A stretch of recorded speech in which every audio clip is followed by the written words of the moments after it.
तो आज हम बात करेंगे बॉडी कैविटी के बारे में। आज हम बॉडी कैविटी के कॉन्सेप्ट को समझेंगे और कॉन्सेप्ट का जो भी आपका डाउट है उसको हम क्या करेंगे, क्रिस्टल क्लियर करेंगे। बॉडी कैविटी के बारे में अगर हम देखें तो बॉडी कैविटी वो हॉलो स्पेस होता है जहाँ पे क्या है, ऑर्गन और उससे रिलेटेड स्ट्रक्चर क्या होते हैं, पाए जाते हैं या रहते हैं, उसको हम क्या कहते हैं, बॉडी कैविटी। अब बॉडी कैविटी क्या होती है कि मीजोडर्म से लाइन होती है। बॉडी कैविटी क्या होती है, मीजोडर्म से लाइन होती है। तो body cavity body cavity is lined by किससे, मीजोडर्म। किससे, मीजोडर्म। बॉडी कैविटी मीजोडर्म से क्या होती है, लाइंड होती है। अब हम क्या करेंगे, बॉडी कैविटी के क्लासिफिकेशन को देखते हैं। तो लिखेंगे types of body cavity. Types of body cavity. तो बॉडी कैविटी के टाइप्स अगर हमें समझने हैं तो अगर हम सामने से किसी बॉडी को देखते हैं तो जो भी बॉडी कैविटी सामने वाले पार्ट में पड़ेंगे उनको वेंट्रल बॉडी कैविटी, और जो उस बॉडी के डॉर्सल साइड में पाई जाएंगे उनको डॉर्सल बॉडी कैविटी कहेंगे। तो बॉडी कैविटी के 2 टाइप्स होते हैं।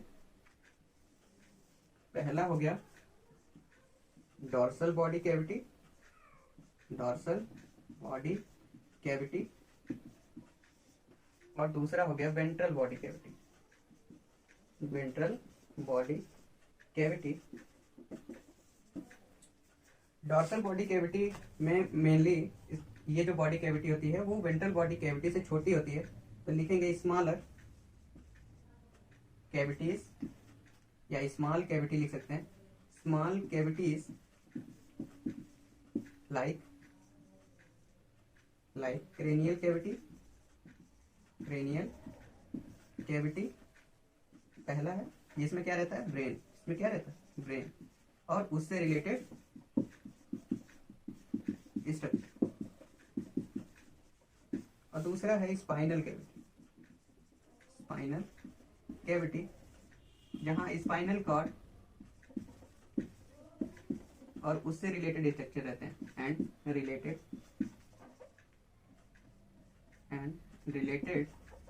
स्ट्रक्चर।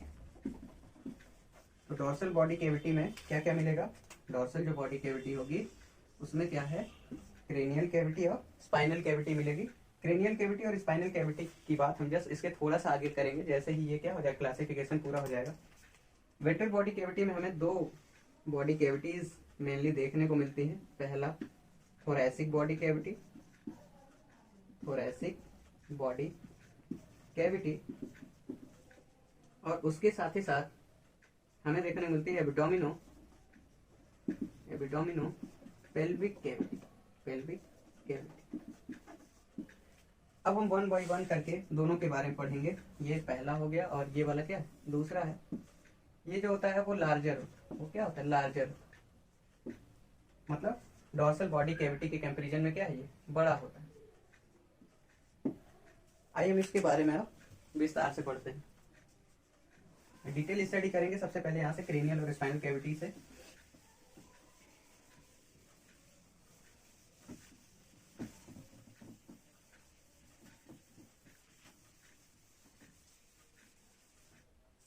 तो हेडिंग करते हैं, एक डायग्राम से समझते हैं। जैसे क्या है, ये ह्यूमन बॉडी है। इस साइड हम बनाएंगे डॉर्सल बॉडी कैविटी,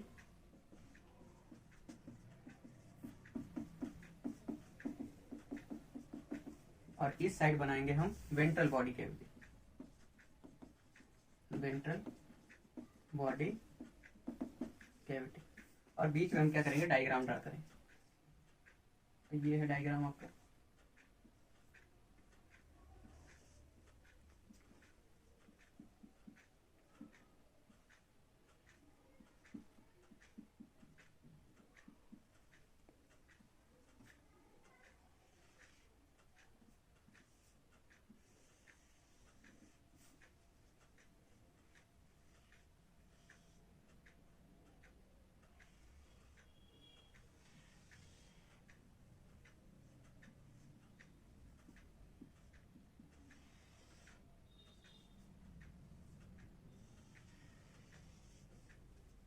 ठीक है, तो ये है हमारा क्रेनियल कैविटी, ये वाला।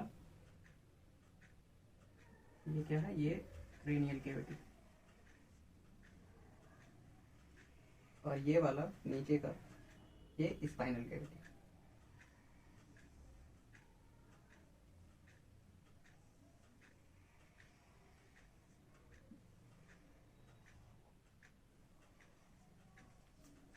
ठीक है, ये जो क्रेनियल कैविटी है यहाँ पे, ये वाली, यहाँ से हमारे स्पाइनल कॉर्ड शुरू हो जाते हैं, यहाँ पे इस जगह से ये इस तरीके से हमारे स्पाइनल कॉर्ड यहाँ से स्टार्ट हो जाते हैं ये, और ये इन्हीं स्पाइनल कॉर्ड के बीच में क्या है, ये कैविटी पाई जाती है। इन्हीं स्पाइनल कॉर्ड के बीच में क्या है, ये कैविटी पाई जाती है। मतलब जितने भी वर्टिब्रा हमारी स्पाइन बोन है उनके बीच में ये कैविटी पाई जाएगी, उनको हम क्या कहेंगे, स्पाइनल कैविटी। तो क्या बोलेंगे, स्पाइनल कैविटी, स्पाइनल कैविटी। और ये क्रेनियल कैविटी हमारे क्रेनियम बोन, जो हमारे क्रेनियम बोन है यहाँ पे, जो स्कल बोन होता है उनके बीच में पाई जाती है। तो इसको एक्चुअली में ये है हमारा क्या, cranial cavity, cranial cavity. Cranial cavity और स्पाइनल कैविटी को अलग करता है एक, उसे क्रेनियल कैविटी में एक कैविटी होती है, एक छोटी सी कैविटी होती है, छोटा सा फोरामेन होता है जिसको हम बोलते हैं फोरामेन मैग्नम। तो क्रेनियल कैविटी को स्पाइनल कैविटी से कौन अलग करता है, फोरामेन, फोरामेन मैग्नम। ठीक है, क्रेनियल कैविटी में क्या क्या रहता है, ब्रेन और उससे रिलेटेड स्ट्रक्चर। तो क्रेनियल कैविटी में क्या रहेगा, brain and related structure, and related structure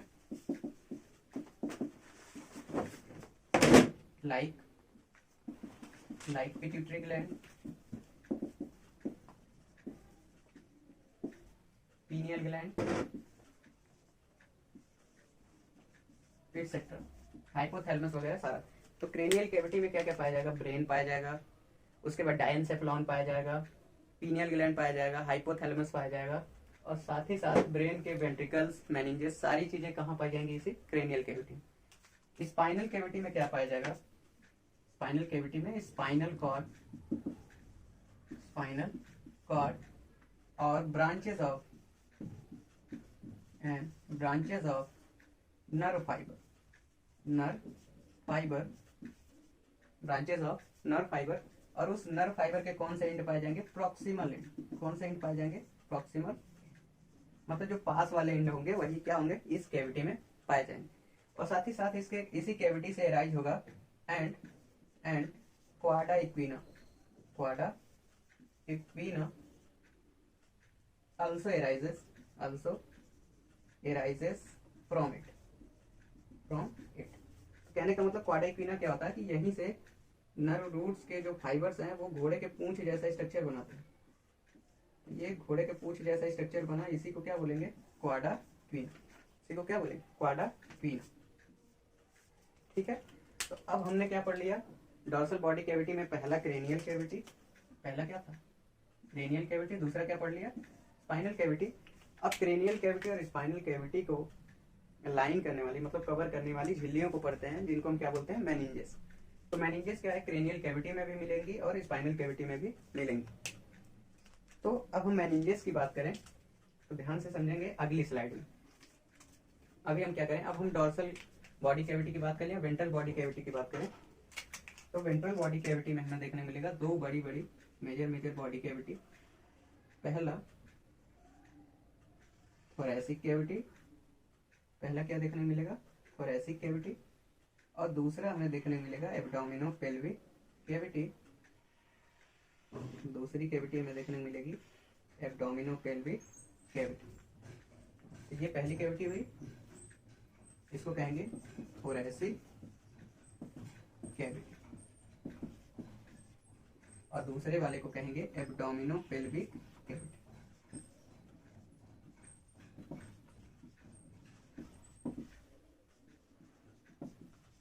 तो ये फर्स्ट वाली हो गई, और ये क्या है, सेकेंड वाली। थोरैसिक कैविटी और क्रेनियल कैविटी को अलग करती है एक कैविटी जिसका नाम है, जिसको हम कहते हैं डायाफ्राम। जिसको हम क्या कहेंगे, डायाफ्राम। तो डायाफ्राम क्या करता है, इन दोनों को एक दूसरे से क्या करेगा, अलग करेगा। तो स्टार बना लेंगे, डायाफ्राम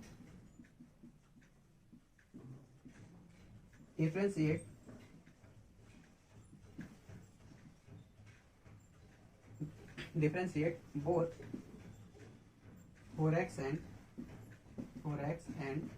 abdominopelvic cavity,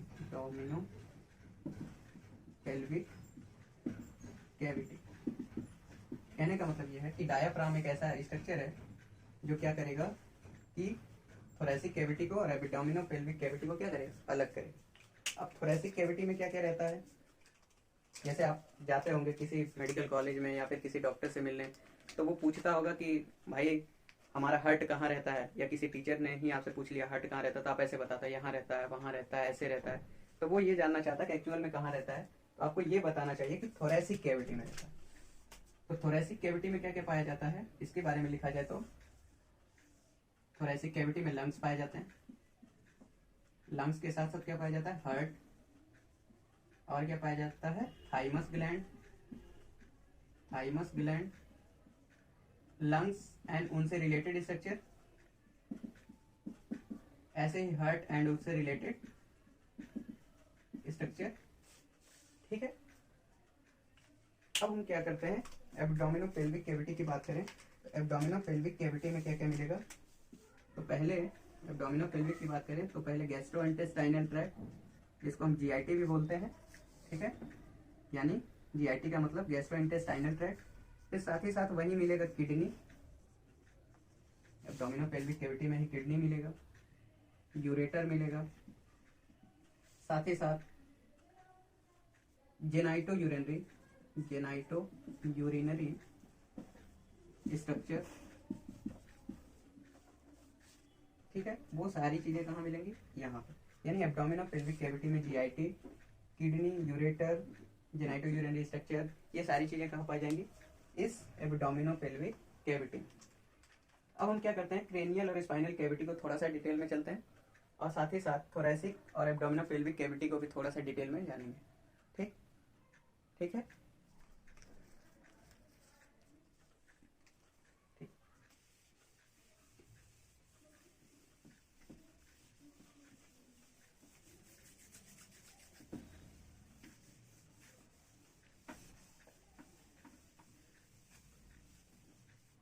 अब हम डॉर्सल बॉडी कैविटी की बात करें तो हेडिंग करते हैं dorsal body cavity, dorsal body cavity, dash करके लिखेंगे प्रोटेक्टिव स्ट्रक्चर्स। ठीक है, तो बॉडी कैविटी हम बनाते हैं, ध्यान से देखिएगा, ये ब्रेन है, यहाँ से देखिए, और यहाँ से आपका स्पाइनल कॉर्ड, ब्रेन है और यहाँ से आपका ये स्पाइनल कॉर्ड।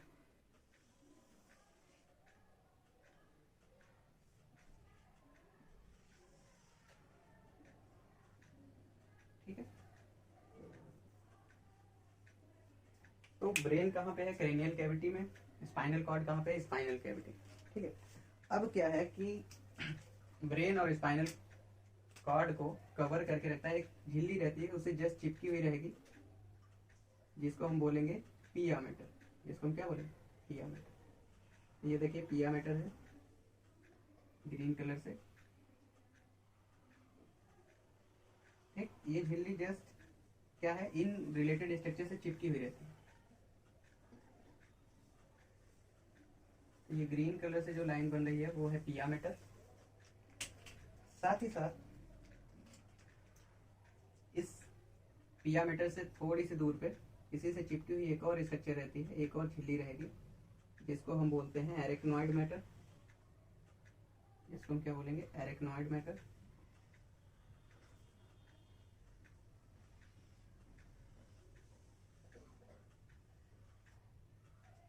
ठीक है, और सबसे बाहर की तरफ जिधर बोन्स होते हैं, प्रोटेक्टिव स्ट्रक्चर होते हैं इसके, ब्रेन बॉक्स जहाँ होगा उससे चिपका हुआ स्ट्रक्चर, और स्पाइनल बोन यानी वर्टिब्रे से चिपकी हुई स्ट्रक्चर होती है, जिसको हम क्या बोलते हैं, ड्यूरा मैटर।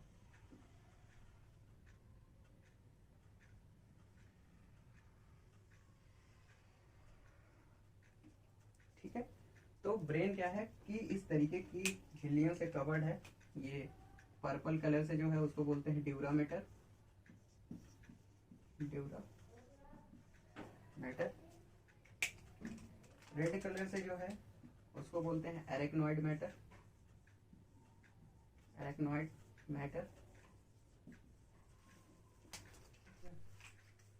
उसके बाद ये ग्रीन कलर से जो हमने कलर किया है वो है पिया मैटर, पिया। तो ड्यूरा मैटर, एरेक्नॉइड और पिया मैटर, ध्यान समझिए। एरेक्नॉइड और पिया मैटर के बीच में एक फ्लूइड बहता है जिसको हम बोलते हैं सेरिब्रो स्पाइनल फ्लूइड। आप लोग इसको CSF के नाम से जानते होंगे। तो एरेक्नॉइड और पिया मैटर के बीच में ये वाटरी फ्लूइड जो है, कलरलेस फ्लूइड बहता है, जो क्या करता है ब्रेन के वजन को हमें फील नहीं होने देता। ब्रेन वेटलेस हमें फील होता है, मतलब उसका हमें वजन पता नहीं चलता, ठीक है। और ब्रेन क्या है, इस लिक्विड मीडियम के होने की वजह से जब हम चलते हैं या फिर दौड़ते हैं तो ये ब्रेन का ये जो टिश्यू है वो क्रेनियम से जाके टक्कर नहीं मारता, मतलब इसमें कोई चोट नहीं लगती। यानी सेरिब्रो स्पाइनल फ्लूइड जो क्या काम करता है, प्रोटेक्शन का काम करता है। क्या काम करता है? प्रोटेक्शन का काम करता है। दूसरा, शॉक एब्जॉर्बर की तरह काम करता है। शॉक एब्जॉर्बर का मतलब कोई धक्का, चोट, धमक, ये सारी चीजें लगती हैं तो वो इनसे बचाता है। वेटलेस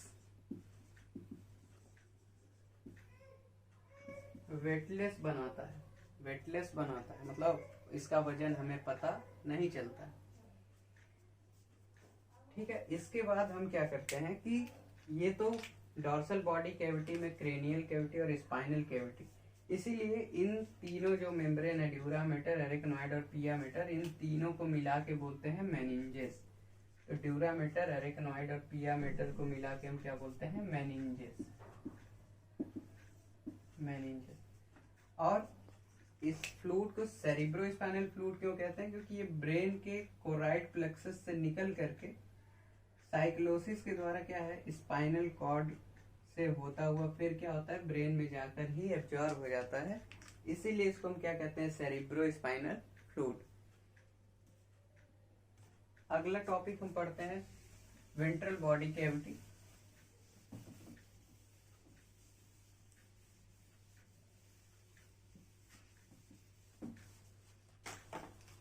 अगला टॉपिक है ventral body cavity. Ventral body cavity की एब्डोमिनो पेल्विक कैविटी को अलग कौन करता है, कौन उन दोनों को डिफरेंशिएट करता है? तो वो है, उसे हम क्या कहते हैं? डायाफ्राम। उसे हम क्या कहते हैं? डायाफ्राम। तो ये बीचों बीच में क्या है? डायाफ्राम। ठीक है, ये स्ट्रक्चर क्या है? डायाफ्राम। अब थोरेक्स में देखा जाए, थोरेक्स में हमें दो तरीके की कैविटी दिखती है। पहली कैविटी है जिसका नाम है प्लूरा, पहली कैविटी है प्लूरा, ये है। और इस साइड में देखिए, इस साइड में ऐसे है, ऐसे, ठीक है। यहाँ से ट्रैकिया है, ये देख लीजिए, यहाँ से ट्रैकिया ऐसे तरीके से। तो अभी इस ट्रैकिया की बात नहीं करेंगे क्योंकि अभी हमें कैविटी की बात करनी। तो अब ध्यान से देखते हैं, इसको बोलते हैं प्लूरल। इसको क्या बोलते हैं? प्लूरा, यानी प्लूरल कैविटी। तो क्या बोलते हैं? Plural space, plural space. इस प्लूरल स्पेस पे क्या रहता है? लंग्स है। प्लूरल स्पेस पे क्या रहता है? लंग्स है। अब ध्यान से समझिए, यहाँ पे लंग्स है, ये लंग्स है, ये लंग्स, यहाँ पे लंग्स रहता है। तो लंग्स से एक झिल्ली जो चिपकी रहती है, तो झिल्ली का नाम है विसरल प्लूरा। इस झिल्ली का नाम है विसरल प्लूरा, विसरल प्लूरा, ठीक है। और एक झिल्ली, ध्यान से देखिएगा, एक झिल्ली इसको लाइन करें, ऐसे है, ऐसे लाइन करती हुई, ऐसे, इस तरीके से कलर थोड़ा सा चेंज करें तो वो इससे ऐसे लाइन हो, ध्यान से देखिए। इसको हम इसी कलर से कर दें, ब्लैक से ही, ये हो गया, ठीक है। इसको हम बोलेंगे क्या, विसरल प्लूरा। ये है, ये हो गया पेराइटल, पेराइटल विसरल प्लूरा और पेराइटल प्लूरा के बीच में स्पेस होता है जिसको हम कहते हैं प्लूरल स्पेस। इसको हम क्या कहते हैं, ये जो स्पेस दिख रहा है ये वाला, इसको हम कहेंगे प्लूरल स्पेस। तो क्या कहेंगे, प्लूरल स्पेस। और इसी प्लूरल स्पेस में क्या रहता है, प्लूरल फ्लूइड। इसी प्लूरल स्पेस में क्या रहता है, प्लूरल फ्लूइड। प्लूरल फ्लूइड क्या करता है, ये एक्चुअल में क्या है, प्लूरल फ्लूइड। प्लूरल फ्लूइड क्या करेगा कि जब लंग्स फूलेगा, पिचकेगा, तो जो हमारी रिब्स हैं, उस रिब्स से क्या होता है कि उसमें एब्रेशन ना हो, फ्रिक्शन ना हो, जिसकी वजह से उस लंग्स के टिश्यू में डैमेज ना हो। तो लंग्स को क्या करता है, ये जो फ्लूइड है वो क्या करता है, प्रोटेक्ट करता है। ठीक इसी तरीके से जैसे यहाँ पे पेराइटल प्लूरा हो गया, ठीक, और ये वाला क्या है, विसरल प्लूरा है। इन दोनों के बीच में क्या है, प्लूरल फ्लूइड है, जो लंग्स को फ्रिक्शन से बचाता है, मतलब उसको प्रोटेक्ट करता है। साथ ही साथ इसी के थोरैक्स में देखिए कि दो डिफरेंट तरीके की और कैविटीज हैं जिनको हम बोलते हैं, इसके बीच में देखिए दोनों लंग्स के बीच में जो स्पेस होता है उसको बोलते हैं मीडिया स्टीनल स्पेस। दोनों लंग्स के बीच में जो भी स्पेस है उसको हम बोलेंगे क्या, मीडिया स्टीनल स्पेस। इसकी बात हम कार्डियोवैस्कुलर सिस्टम में भी करेंगे, लेकिन हम आपको बता दें इस मीडिया स्टीनल स्पेस में सबसे पहले ऊपर की तरफ सुपरफिशियली एक स्पेस होता है जिसको हम बोलते हैं सुपीरियर मीडिया स्टीनियम। इसको क्या बोलते हैं, सुपीरियर मीडिया स्टीनम, मीडिया स्टीनम। और नीचे की साइड में एक और ऐसे पोटेंशियल स्पेस होता है जिसको हम बोलते हैं इंफीरियर मीडिया स्टीनम। इसको क्या बोलते हैं, inferior mediastinum, mediastinum. Inferior mediastinum के तीन भाग होते हैं, anterior mediastinum, anterior inferior mediastinum, middle inferior mediastinum और इंफीरियो मीडिया स्टीनम। अब ध्यान से देखिए, जो हमारा हार्ट होता है वो मिडिल मीडिया स्टीनम में रहता है। अब ध्यान से समझिए कि क्या है, जैसे ये हमारा हार्ट है, ये हमारा ऐसे ऐसे हार्ट, हम इसको हार्ट को बना ही दें, इस तरीके से हार्ट रहता है ऐसे।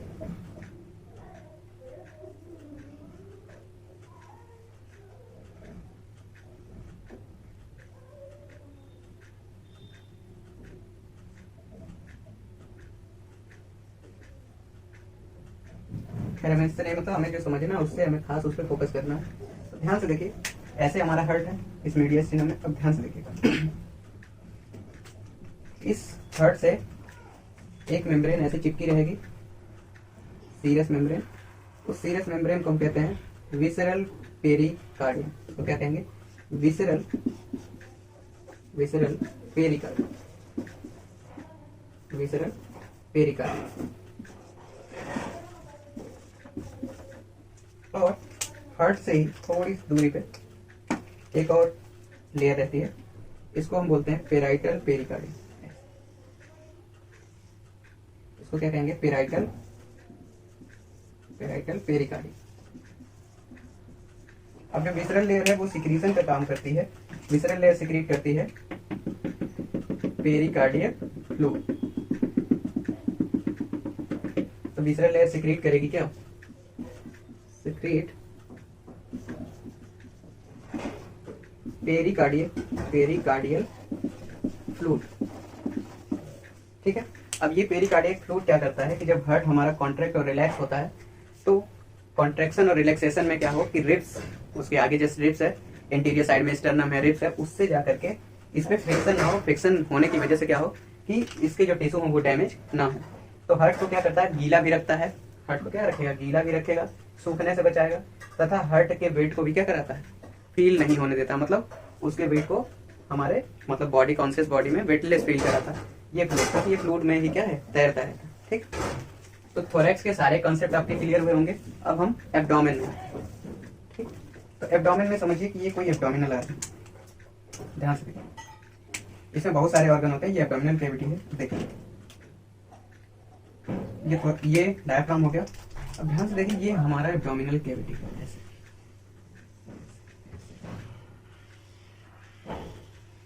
ठीक है, ये हमारा एब्डोमिनल कैविटी है। और ये कोई ऑर्गन है एब्डोमिनल कैविटी का, एब्डोमिनल पेल्विक कैविटी का क्या है, कोई ऑर्गन, ठीक। तो इस ऑर्गन को क्या है, अंदर से एक लेयर लाइन करेगी, मतलब इस ऑर्गन को एक लेयर क्या है, कवर करेगी, प्रोटेक्ट करेगी। तो ध्यान से समझिए, एब्डोमेन के इस अंदर वाली जो लेयर है, चिपकी हुई लेयर है, इससे उस लेयर का नाम है विसरल पेरिटोनियम। इस लेयर का नाम है विसरल पेरिटोनियम, विसरल पेरिटोनियम, क्या है, विसरल पेरिटोनियम। और ये वाला जो है, ये वाला दूर जो है कवर किया हुआ है इस वॉल को, एब्डोमेन के वॉल को, उसको बोलते हैं पेराइटल पेरिटोनियम। इसको क्या बोलेंगे, पेराइटल पेरिटोनियम। अब ध्यान से देखिए, ये जो विसरल पेरिटोनियम है ये फ्लूइड का सिक्रीशन करता है, फ्लूइड का क्या सिक्रीशन करता है, जिसको हम क्या करते हैं, क्या कहते हैं, पेरिटोनियल फ्लूइड। जिसको हम क्या कहते हैं, पेरिटोनियल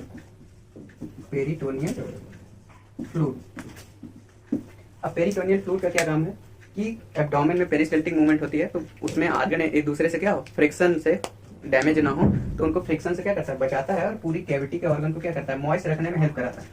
कभी कभी क्या होता है कि विसरल पेरिटोनियम, जैसे विसरल पेरिटोनियम है ये वाला, ये विसरल पेरिटोनियम हो गया, ये विसरल पेरिटोनियम कभी कभी क्या होती है कि पेराइटल पेरिटोनियम और विसरल पेरिटोनियम एक दूसरे से आकर के क्या होते हैं, मिल जाते हैं। पेराइटल पेरिटोनियम और विसरल पेरिटोनियम एक दूसरे से मिल जाते हैं, जिसको हम क्या बोलते हैं, मिजेंट्री। जिसको हम क्या बोलते हैं, मिजेंट्री। तो ऐसे स्ट्रक्चर को हम क्या बोलते हैं, मिजेंट्री। ऐसे स्ट्रक्चर को मिजेंट्री बोलते हैं, जो क्या करते हैं कि गैस्ट्रोइंटेस्टाइनल ट्रैक्ट के ऑर्गन को एक दूसरे से क्या करते हैं, उस बॉडी वॉल से बांध के रखते हैं, ताकि वो ऑर्गन क्या हो, सरके ना। तो मिजेंट्री का निर्माण कैसे होता है भाई, मिजेंट्री का फॉर्मेशन विसरल और पेराइटल पेरिटोनियम के क्या है, मिलने की वजह से, ठीक है। अब हम लास्ट वाला जो पार्ट देखेंगे एब्डोमेन का, वो हम एब्डोमेन के क्लासिफिकेशन यानी क्वाड्रेट और 9 रीजन ऑफ एब्डोमेन के बारे में देखेंगे। तो लास्ट टॉपिक हम इसी में पढ़ लेते हैं।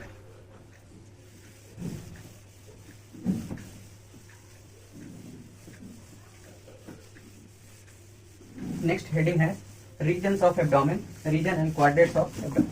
तो ध्यान से देखिए, एब्डोमेन के दो क्लासिफिकेशन, जो भी प्रैक्टिशनर्स हैं, फिजिशियंस हैं या एनाटॉमिस्ट हैं, उन्होंने दो तरीके के क्लासिफिकेशन दिए। पहला क्वाड्रेट रूल। तो ये देखिए, मान लेते हैं कि कोई आदमी है, उसका ये क्या है, एब्डोमेन। ये तो थोरैक्स है, यहाँ से ये थोरैक्स है, ये क्या है, एब्डोमेन।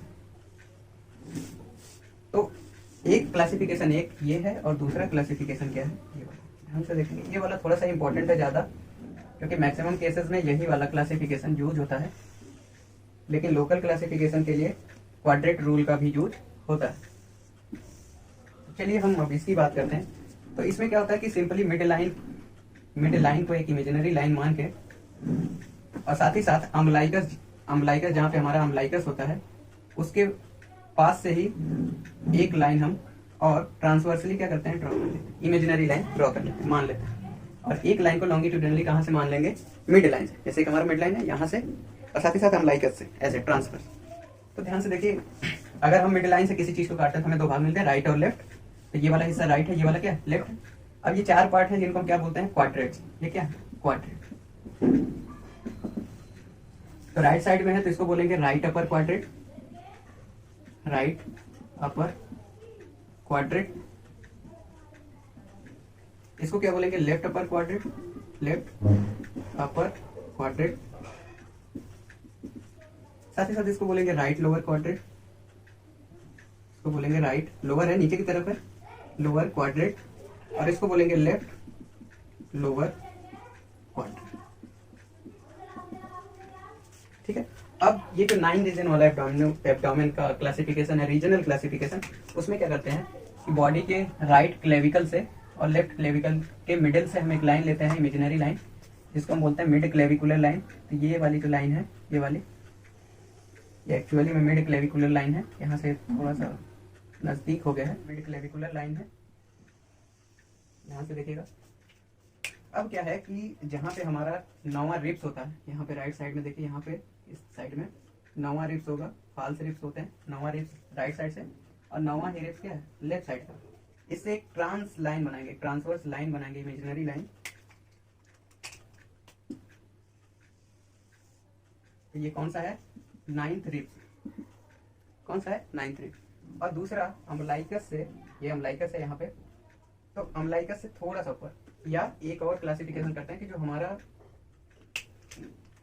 जो हिप बोन होता है, हिप बोन के इस तरीके से देखिए, हिप बोन ऐसे होगा, यहीं पे कहीं इलियक क्रस्ट होगा इसका, ऐसे, ठीक है, इस तरीके से। तो एक लाइन हम क्या करते हैं, इलियक से ट्रांसवर्सली ले लेते हैं, जो इलियक क्रस्ट है उससे हम क्या करेंगे, ट्रांसवर्सली ले लेंगे, इसीलिए इसको हम बोलते हैं ट्रांस इलियक लाइन। तो इस लाइन का नाम हो जाएगा ट्रांस इलियक लाइन, इस लाइन का नाम हो जाएगा trans iliac, trans iliac line. और इसका क्या है, ट्रांस कॉस्टल लाइन। और ये क्या है, मिड क्लेविकुलर, ये क्या है, मिड क्लेविकुलर लाइन। ये राइट साइड का है तो राइट, ये लेफ्ट साइड का है तो लेफ्ट मिड क्लेविकुलर लाइन। अब ध्यान से देखिएगा, इसका नाम कैसे लिखा गया उसके बारे में देखा जाए, ध्यान से देखिए। यहाँ इसके एब्डोमिनल कैविटी को थोरेसिक कैविटी से अलग करता है डायाफ्राम, और डायाफ्राम को हम लैटिन वर्ड में किस नाम से जानते हैं, कॉन्ड्रा के नाम से। किस नाम से जानते हैं, कॉन्ड्रा के नाम से। तो जो राइट साइड में है ये, अब देखिए कॉन्ड्रा से नीचे है, ठीक है, तो इसीलिए इसको कहते हैं, जैसे कॉन्ड्रा से नीचे है तो हाइपोकॉन्ड्रिक, हाइपोकॉन्ड्रिक, नीचे लिख देते हैं हाइपोकॉन्ड्रिक रीजन। ये हो गया हाइपोकॉन्ड्रिक। कौन सा हाइपोकॉन्ड्रिक है, राइट, ठीक। इसी तरीके से लेफ्ट साइड में ये भी क्या है, हाइपोकॉन्ड्रिक, ठीक। लेफ्ट साइड का है तो इसको क्या बोलेंगे, लेफ्ट हाइपोकॉन्ड्रिक। अब क्या है कि यहीं से हमारा इसोफेगस इस तरीके से, जो फूड पाइप होता है इस तरीके से, हम आगे वाले चैप्टर में बताएंगे इसोफेगस क्या है, इस तरीके से आता है और यहाँ से इस तरीके से ऐसे स्टमक रहता है, ठीक है। तो स्टमक से ऊपर होने की वजह से, स्टमक से ऊपर होने की वजह से इसको कहते हैं, स्टमक को बोलते हैं गैस्ट्रिक, स्टमक से रिलेटेड स्ट्रक्चर को क्या बोलेंगे, गैस्ट्रिक। और गैस्ट्रिक से यानी स्टमक से ऊपर है तो इसीलिए इसको क्या बोलेंगे, ईपी गैस्ट्रिक रीजन, ठीक है। और ये वाला रीजन, ये वाला ईपी गैस्ट्रिक के जस्ट नीचे, इसीलिए इसको कहते हैं हाइपोगैस्ट्रिक। तो क्या कहते हैं, हाइपो। देखिए ये वाला जो है, ध्यान से देखिए, यहाँ पे ऐसे इलियक बोन है, इलियक हिप बोन का इलियक रीजन है। अब वहाँ पे देखिए हिप बोन का इलियक इस तरीके से होता है, तो वो एक फोसा बनाता है। इसी तरीके से यहाँ भी इलियक होगा, इसीलिए इसको बोलते हैं राइट इलियक, इलियक फोसा या रीजन, क्या बोलते हैं, राइट इलियक फोसा। इसको क्या बोलते हैं सर, लेफ्ट इलियक फोसा। और साथ ही साथ यहाँ से जब देखेंगे इस वाले रीजन का, तो जब हमारा जो रीढ़ की हड्डी होती है हमारी, यहाँ पे देखिए सर्वाइकल है, यहाँ थोरेसिक है और इस जगह पे लंबर है, तो इस जगह पे L1 आता है और इस जगह पे L5 आता है, इसीलिए इसको हम क्या बोलते हैं, लंबर रीजन। तो ये भी लंबर है और ये भी लंबर है, तो ये राइट साइड का है तो इसलिए इसको बोलते हैं राइट लंबर रीजन, और ये लेफ्ट साइड का है तो इसलिए इसको बोलते हैं लेफ्ट लंबर रीजन। और ये अम्बलाइकस कैसे है, हमारे एम्ब्रियोनिक डेवलपमेंट में बेबी जो है अम्बलाइकल कॉर्ड यानी मैटरनल प्लेसेंटा से इस तरीके से जुड़ता है, जहाँ से उस जगह को हम बोलते हैं अम्बलाइकस। तो वो अभी भी हमारे पास ऐसे रिमेन रहता है, इसीलिए इस रीजन को बोलते हैं अम्बलाइकल रीजन, अम्बलाइकल रीजन, क्योंकि वहीं से बेबी का अम्बलाइकल कॉर्ड क्या होता है, जुड़ा है। तो आई होप आप लोगों को सभी को ये वीडियो समझ में आया होगा। आगे के जिन भी लेक्चर पे आपको वीडियो चाहिए, कमेंट सेक्शन में कमेंट करिए, चैनल को सब्सक्राइब करिए, लाइक करिए। Thank you.